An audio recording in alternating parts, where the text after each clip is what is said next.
Hi folks, this will serve as my final capstone report for the OLC course in the Mastery Series on Instructional Design. My name is Owen Guthrie. I teach for the University of Alaska Fairbanks. I teach instructional design as it happens. It's a graduate course for the Online Innovation and Design program in the School of Education. For the OLC course, we've all created 3 products, and I'm going to be sharing those with you today. We've created a course learnings outcome matrix, the instructional strategy plan, and the course analysis and improvement plan. Of these 3 pieces, I found the course analysis and improvement plan by far the most beneficial, although I did find value in the other 2 pieces, value which will have a positive effect on my course when I teach it again in the spring semester. This is one iteration of my course from a couple years ago. It's a screenshot from the home screen of the WordPress incarnation, although now I teach out of Canvas. Okay, the course outcomes matrix I found valuable. It's a rather mature course I teach. I wasn't too surprised to see that I already have a fairly good distribution and address most of my outcomes across a range of activities.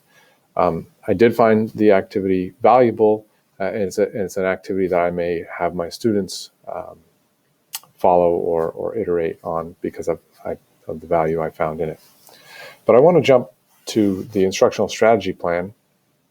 And while I found the connection between objectives and strategies helpful, the most helpful part for me was identifying and reflecting a bit on the challenges I face. And I realized that the ongoing challenge I faced is due to the nature of my instructional strategies. I have a very strong reliance on collaborative and connectivist type, constructivist type strategies. And inevitably, as a graduate course with a relatively small cohort of adult learners, some students get behind or they drop out midterm, and this greatly negatively affects the collaborative or collective learning experience.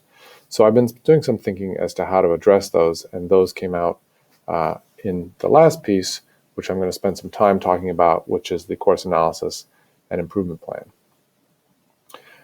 The one thing that I came to very quickly, and something I've known about my course, and I appreciated the opportunity to sort of reflect on and articulate the strengths and weaknesses of the learning experience, is that although I'm present frequently in weekly discussions, I do feel that the course is lacking what I would consider modern media content. I have a couple of instructional videos of myself talking about various topics, but really I would like to add a weekly video, and that's something that I should do and probably will do over the holidays. And it was good to sit down and actually say, yep, this is what the course needs to be brought up to the next level of standard. I do also have a variety of expectations, and for the most part, I articulate those in text. And I realized that my biggest problem with the cohort community, and again, the course is successful. I've had good reviews. Students often join the program after taking my course. I think I give myself a B, somewhere in the B range for a learning experience, but I really do want to improve it. I think one of the challenges comes to explicating course expectations. And so when I came across this item on the course analysis, I had to think and reflect a bit and realize that adding video of me discussing what my expectations were about the learning community, about sort of this collective responsibility we have toward one another's learning, would hopefully help engender sort of a more positive community aspect and better discussion participation. So even though they're fairly decent participation by most, it's always the lower quartile or so that we're addressing with this kind of activity. But I also wanted to add some currency. One of the things I think about the topic of instructional design, and I felt often throughout this OLC course that it's a little bit self-referential, that I'm taking a course on instructional design, I teach a course on instructional design, both of which are about quality teaching, and here I am a student and a teacher in these environments, and it gets into this sort of recursive loop that's can drive one a bit insane. Regardless, I hope to add what I think one of some of the most compelling and interesting aspects of instructional design are what's going on now. And I try and do that with sort of a coffee room place where I have a discussion board where people can bring whatever they want. but I'd like to add an even more challenging and engaging aspect of that. So I hope to address that in the future. Again, I do provide a variety of videos. I do not, however, provide any audio, so it's mostly text and a few videos.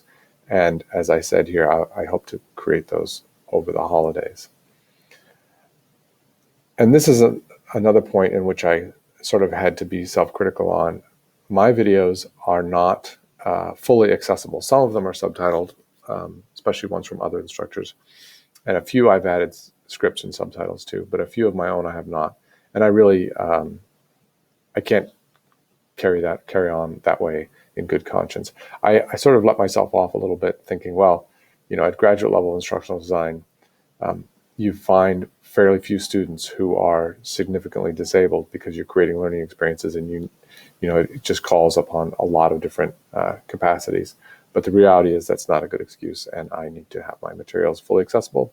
So as a result of the course analysis, I came up with a plan to do that. Again, assessments and evaluation intentions are clearly communicated. This gets back to this idea of adding some instructional videos. The course is project-based. There's a very big 20% of the grade is based on creating a course module.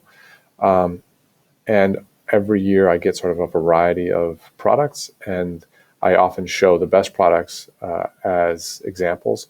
But still, I think that including these in the course rather than going to dig for them and direct students outside, directly including these in the course with a screencast or instructional video would greatly help that final capstone piece, and add that so that students can look forward and see that this is the clear expectation that they're building toward, rather than asking about it in the last couple of weeks of the course would greatly help the course design. So as a result of the analysis improvement plan, I'll be getting this done here before the start of the next semester. Lastly, as a result of the course improvement plan, I really want to try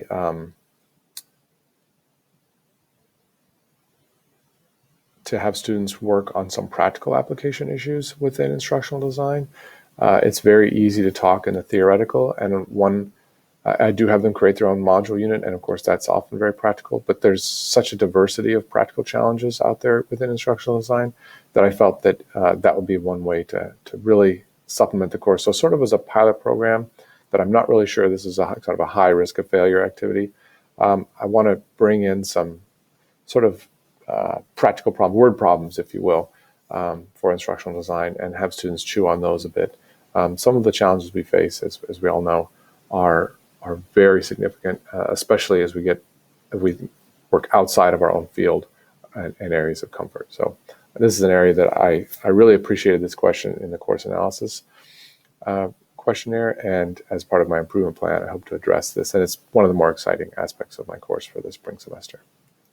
So those are my three products, and I found, as I mentioned, the third product, the course analysis and improvement plan, to be by far the most valuable for me in terms of coming up with a plan and sort of putting my nose to the grindstone and saying, yes, these are the actual things I'm going to improve. I really liked the overall content and discussions within the course, and found the experience very valuable.